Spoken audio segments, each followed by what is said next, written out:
Prime Minister Mark Carney has signed multiple agreements on trade and defense with Indonesian President Prabowo Subianto.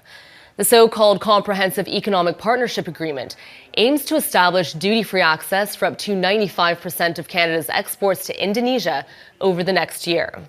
This is Canada's first such pact in the Indo-Pacific region since Carney announced plans to diversify Canada's export destinations beyond the United States. Indonesia is the largest market for Canadian goods in Southeast Asia. Nearby countries like the Philippines, Malaysia, South Korea, and Japan are also on Canada's radar for trade outreach. Good morning, Canada. Welcome to the first sip yet again this morning. Happy Thursday. We are almost through the week. I hope you've had a good week and that your coffee and your tea is ready and hot for this one, because we just saw that clip. There's actually something in that clip I want you to take notice of, so stick with me on this.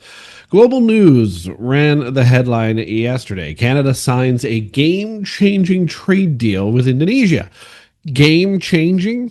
We're kidding, right?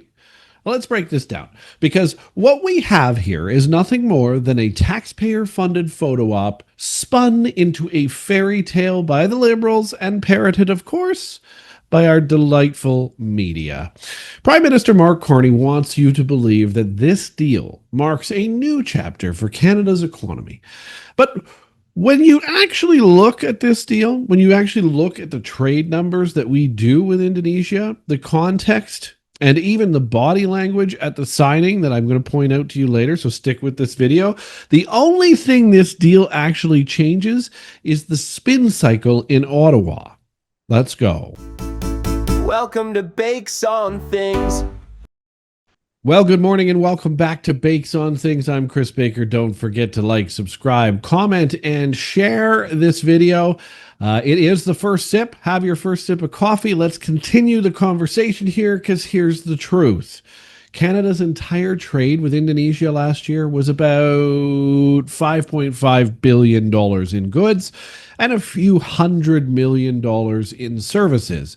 Now, that sounds like a big number until you put it beside the real elephant in the room, our friends to the south, the United States. Canada's trade with the U.S. is nearly $1.2 trillion annually. Trillion with a T. The U.S. is 200 times more important to our economy than trade with Indonesia. Indonesia is less than 1% of our total trade as a country. And yet we call this game-changing. Oh my God. Can we really stop with this now? Because here's the truth. The Liberals and Global won't show you this, but if this deal somehow doubled our trade with Indonesia overnight, which never happens, by the way, it would still only equal 1% of what we already do with the United States. That's not game-changing in any way. That's barely a rounding error. And by the way, this deal has no new trade. It just removes tariffs. So let's talk about the spin machine around this. Why call it game-changing? Well, because the Liberals are desperate, that's why. Carney has been on a world tour of failure since he became Prime Minister. A trip to Mexico that delivered nothing, a trip to the UN that alienated our American and other allies with a reckless Palestinian statehood stunt, and a European merry-go-round that continues to happen that we talked even last night about, of empty agreements. So now they need a win. They need some kind of win here. So they're calling this game-changing. They grab onto Indonesia. They shout out about tariff elimination. 95% of tariffs reduced or eliminated in our trade with Indonesia. But they don't tell you tariffs on what? On a trade relationship that barely moves the needle in the first place? It's like bragging about saving 10% on a $5 purchase while ignoring the fact that you're losing $500 at the casino just yesterday evening. Unbelievable. And the media, well, they just repeat it. This is what's happening here. No questions asked, no comparisons, no context, just game-changing. They cut and paste the government press release and they sell it as news. I mean, this is stuff you can't make up anymore about this country. I know we say that over and over again as creators that call all of this stuff out, but it's true. They even bolted on a defense cooperation agreement to this agreement to make it sound even grander than it supposedly already is. Maritime security, cyber defense, peacekeeping, all of it vague, by the way. All words, no actual commitments in there, no ships moving, no troops deployed, just another memorandum of understanding designed to pad out the press release that they're going to put out. And this is Mark Carney's constant playbook. If we're not noticing this already, I'm really hoping that you start to, because he tries to make it sound historic, deliver nothing, and then count on the media to play along, which typically, for the most part, because they're funded by this liberal government, they do along with him. But now you've got this mess. So don't get me wrong, diversifying trade matters. It matters. We shouldn't be 75% dependent on the US. I agree with that. But let's be honest, the Indonesia Pacific strategy, the liberals love to boast about here, is more talk than it is any kind of action. Indonesia has 280 million people. Yes, that is true. But it's young, it's growing, it has potential. Also true. But again, shipping Canadian goods across the Pacific is not cheap. We've talked about this in other episodes. They already have deep relationships with Australia and Indonesia and other Asian partners. They don't suddenly pivot everything to Canada because of one agreement that they made with Mark Carney. And critical minerals, well, maybe down the road. Nuclear energy, possibly. But again, these are not guarantees. They're vague opportunities that will take decades, not months, to procure. Meanwhile, just a 1% drop in trade with the US because of Carney's botched diplomacy with Trump costs us far more than the entire trade we're doing with Indonesia. It costs us more than 2 full Indonesia trade deals combined. 1% drop in US trade. That's the real math. That's the risk Carney isn't telling you about and hopes you look away from, and uses the media to help you look away from it. And then there's the moment at the signing that we saw. I want you to take a look at this. We'll roll this clip again.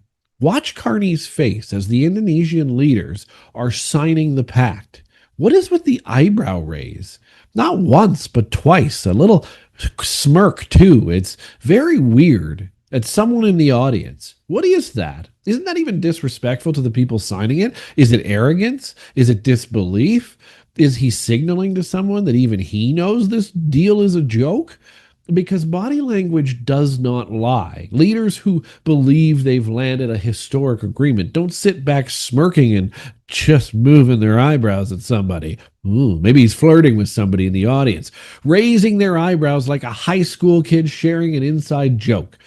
They project seriousness if you're a real leader. They project conviction if you're a real leader. Real leaders show pride. But Carney, no, everything's a joke. He looked like a man in on the con. Like even he knew the deal was more theater than it was actual substance. And this is becoming a constant problem. Telling jokes in his pressers to get around uncomfortable moments. This isn't the first time Canadians have been sold a bill of goods on trade also. Remember CETA? The Canada-EU trade deal? That was a mess. It was sold as a landmark, and years later, most of its provisions still aren't even ratified. Trade with the EU didn't explode from that deal at all. Farmers complained, businesses struggled with red tape, and the game changer quietly fizzled out. It wasn't a game changer, and neither will this be. Or the TPP, remember that? Remember how it was going to catapult us into the Asian market? Canada and Asia. Well, it barely moved the dial. Nothing happened. These deals are always sold as transformational, and this one really pumped up for some reason. They almost never are actually transformational at all. Carney is running the same play. Sell symbolism, hide the scale, hope Canadians don't notice, and use the media to help parrot that. And here's the real crime in all of this. Global news and others aren't doing their job, because their job is to report on the details and the fine print here. They're not asking the obvious questions. For example, how much trade do we actually do with Indonesia? Well, I just gave you the numbers because they won't, and it's not very much. How does this compare to what we're losing with the United States? Oh, it's it's a lot, because if we lose 1% with the United States, two of these deals don't fit it. And what concrete new exports will benefit right away? Well, there's really no answer to that, because it's really just removing tariffs on things we're already trading. So we're not even increasing trade. What jobs will this create in Canada today? Oh, the answer is none. So instead, they let Carney declare it game changing. Literally put that in the headline. Let's look back at it. Game changing. And they run it as fact. That's not journalism. That's liberal PR. Plain and simple. So you're probably on your 10th sip now. Let's call it straight. This Indonesia deal isn't a game changer. Don't listen to the headline. It's ridiculous. That's distraction. It's a shiny object. It's an eyebrow-raising farce that Mark Carney himself didn't seem to take seriously while the cameras rolled, even by raising his eyebrows and winking and whatever the heck else he's doing in that press conference. Indonesia may be an important partner down the road. Don't let me downsell that part, but this deal doesn't solve Canada's economic crisis today. It doesn't increase new trade, so it's not really a new deal. It doesn't help families crushed by housing costs. It doesn't help offset billions in investment fleeing south to the US, as we saw yesterday. And it certainly doesn't change the reality that Carney's leadership is defined by wasteful travel, empty deals, and a media willing to cover for him. So next time that you hear the Liberals speak, or their friends in the media call something game-changing, remember this. If Mark Carney's raising his eyebrows, it's probably because even he knows the joke is on you. Thanks for watching The First Sip this morning. We'll be back this afternoon for the final word at 6 o'clock. The last word, I keep calling it the final word, but the show's called The Last Word. It'll be on at 6 o'clock. Enjoy your Thursday. You're almost to the weekend. We're almost there, folks. Have a great day. Enjoy the rest of your coffee or tea, and we'll see you this afternoon.